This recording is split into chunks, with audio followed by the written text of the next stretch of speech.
To my channel Nisha boutique में आपका स्वागत है। आज हम फर्शी सलवार की कटिंग और स्टिचिंग दोनों साथ में करना सीखेंगे। तो चलिए सबसे पहले मैं आपको अपना फैब्रिक दिखा देती हूँ। जो कि ये हमारा फैब्रिक है वो 2.25 मीटर का है।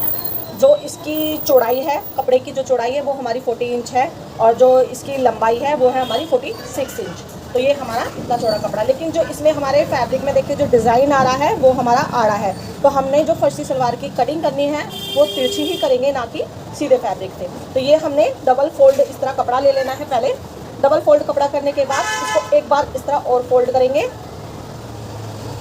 और जो ये हमारा डिज़ाइन वो तिरछा है तो हमने तिरछी ही अपने सलवार की कटिंग करनी है। तो चलिए शुरू करते हैं। आपको फर्शी सलवार की कटिंग हम किस तरह करते हैं। हमने डबल फोल्ड करके कपड़ा रख लेना है। ये बंद वाली साइड हमने अपनी तरफ रखनी है और जो ये ओपन साइड है वो हम दूसरी साइड कर देंगे। इसको इस तरह हमने कपड़ा फोल्ड कर लिया है। अब हमें अपने सलवार की जो लंबाई है वो लंबाई निकालेंगे। सबसे पहले एक आधे इंच पे हम पहले एक निशान लगा देंगे।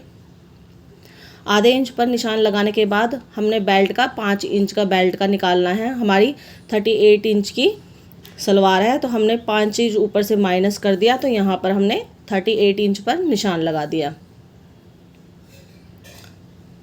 इस तरह निशान लगाने के बाद अब हम अपनी सलवार की चौड़ाई रखेंगे। जो कि हम अपनी सलवार की जो चौड़ाई रखनी है हमने 22 इंच है, तो हमने 22 इंच। अब हम अपने आसन की लंबाई का नाप लगाएंगे। तो हमने 5 इंच ऊपर से माइनस करना है और 14.5 इंच पर आसन की लंबाई का निशान लगा देना है।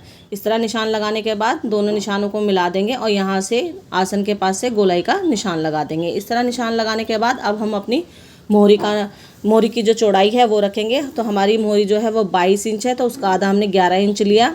1 इंच हमने लूजिंग का निशान लगाना है। इस तरह निशान लगाने के बाद अब हम अपनी पैंट वाला स्केल लेंगे, इस तरह सेट करेंगे और यहाँ पे भी निशान लगा देंगे गोलाई का। इस तरह निशान लगाने के बाद अब हम अपनी मोहरी के नीचे जो हमने अंदर फोल्ड करने के लिए हमने 4 इंच पर निशान लगाना है। क्योंकि 3 इंच की हमारी मोहरी तैयार करनी है तो हमने 4 इंच का नीचे डाउन करके निशान लगाना है। अब एक निशान हमने जो 38 इंच पर निशान लगाया था वहाँ पे भी हमने 4 इंच का ऊपर जाकर ऊपर की साइड निशान लगाना है यहाँ पे। और इसकी अब हम अपनी चौड़ाई नाप लेंगे मोहरी की। तो जो कि है वो 13.5 इंच है, तो यहाँ पे भी हमने 13.5 इंच पर निशान लगाना है। इन दोनों निशानों को आपस में मिला देंगे और इस तरह ये हमारी सलवार का निशान लग चुका है। अब हम इसकी कर देंगे कटिंग।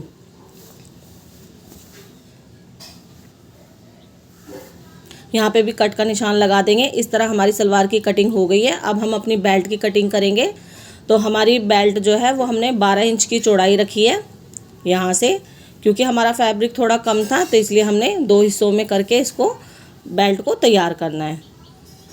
2 पार्ट हमारे ये हो गए, 2 पार्ट ये हो गए। इसके ऊपर ये 12-12 इंच की हमने लंबाई ली है। आधा इंच का एक निशान लगाया। बेल्ट हमारी है 5 इंच की, तो हमने यहाँ पे 5 इंच का निशान लगाया।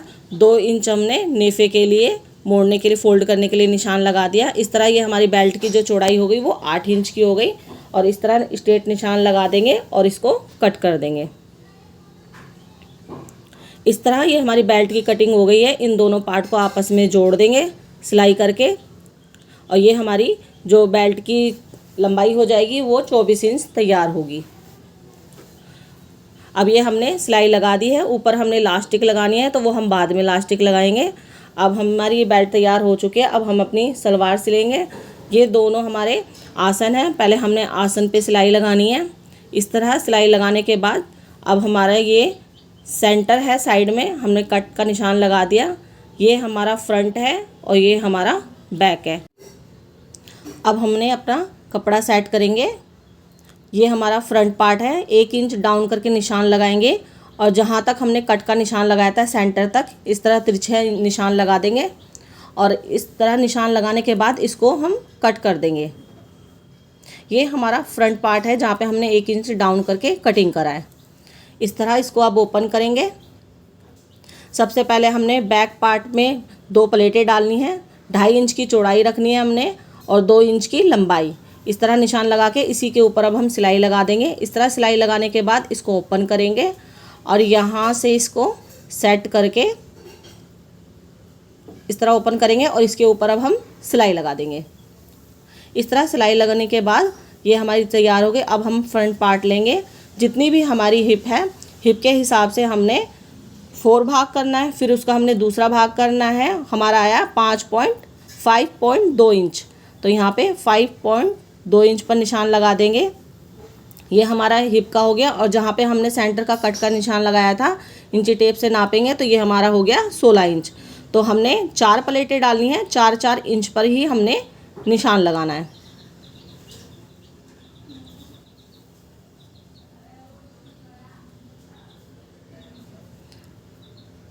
अब हम इसके पे प्लेटें डालेंगे।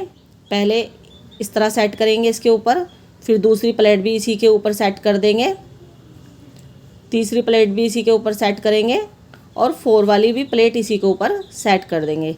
इस तरह सेट करने के बाद यहाँ पे पिन लगा देंगे। अब दूसरी साइड भी सेम हमने यही प्रोसेस करना है। ये सेंटर है हमारा, यहाँ से हमने 5.2 इंच पर निशान लगाना है और 4 ये आ गया हमारा 16 इंच हो गया। तो यहाँ पे भी हमने 4-4 इंच पर निशान लगेंगे और जैसे हमने पहले प्लेटें डाली थी वैसे ही सेम हमने इधर भी प्लेट डालनी है दूसरी साइड। ये बहुत इजी तरीका है। आपकी जितनी भी हिप है, हिप का आपने 4 भाग लेना है। फिर जो हमारा जैसे मेरा आया था 10.5 इंच, तो उसी का हमने हाफ और कर दिया था। इस तरह हमने प्लेट डालनी है। जितनी भी आपकी हिप है, आपके हिप के अकॉर्डिंग इस तरह आप प्लेट डाल सकते हो। ये हमारी प्लेटें डल चुकी है। अब हमने इसके साथ अपनी बेल्ट को जॉइंट करेंगे। इस तरह रखेंगे, फ्रंट से फ्रंट को मिलाएंगे आपस में और गोल हमने सिलाई लगा देनी है। ये हमारी सिलाई लग चुकी है, बेल्ट भी हमारी जुड़ चुकी है। अब हम लास्टिक डालेंगे अपनी बेल्ट के अंदर। मेरी जो लास्टिक है वो है 37, 5 इंच हमने माइनस किया तो हमारा आ गया 32 इंच। तो इसको आपस में जोड़ेंगे और यहाँ पे सिलाई लगा देंगे। इस तरह सिलाई लगाने के बाद जो हमारा बेल्ट का जो नेफा हमने निशान लगाया था यहाँ पे सेट करेंगे इस तरह, और नेफे को अपने मोड़ के और पूरे में हमने लास्टिक को डाल देना है। ये हमारी लास्टिक डल चुकी है, सेंटर में भी हमने सिलाई लगा दी है। ये हमारी जो बेल्ट है वो बिल्कुल 5 इंच बनकर तैयार हो गई। अब हम इसकी मोहरी को फोल्ड करेंगे। जो हमने, अगर आपको पेपर पेस्टिंग लेनी है तो आप पेपर पेस्टिंग ले सकते हैं, अगर आपको पेस्टिंग चाहिए तो पेस्टिंग ले सकते हैं। लेकिन मैंने इसके अंदर बुकरम यूज़ करी है क्योंकि मेरे पास सिर्फ बुकरम ही अवेलेबल थी, तो इसलिए मैंने बुकरम ही यूज़ करी है। तो आप बुकरम भी यूज़ कर सकते हैं। इस तरह सेट करेंगे बुकरम को, एक बार इस तरह फोल्ड करेंगे और फिर इस तरह फोल्ड करके हमने सीधी सीधी सिलाई लगानी है। आप चाहे तो कोई डिज़ाइन भी डाल सकते हैं, लेकिन मैंने सिंपल, क्योंकि फर्सी सलवार में सिंपल सिलाई बहुत अच्छी लगती है, तो इसलिए मैंने सिंपल सिलाई लगाई है। अब ये हमारी दोनों मोहरियाँ बनकर तैयार हो चुकी हैं। आपस में इस तरह मिलाएंगे नेफे को, और जो हमारी मोहरी की चौड़ाई थी वो 11 इंच थी, तो यहाँ पे 11 इंच पर निशान लगाएंगे एक बार। और इस तरह निशान लगाने के बाद अपना पैंट वाला हम स्केल लेंगे इस निशान से और आसन तक सेट करेंगे और यहाँ पर निशान लगा देंगे। जिस तरह हमने यहाँ पे सिलाई लगाई है, दूसरी साइड में हम सेम इस तरह ही निशान लगा देंगे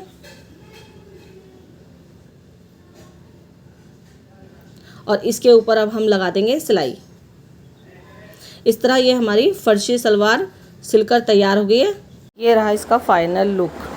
लाइक एंड सब्सक्राइब ज़रूर करें।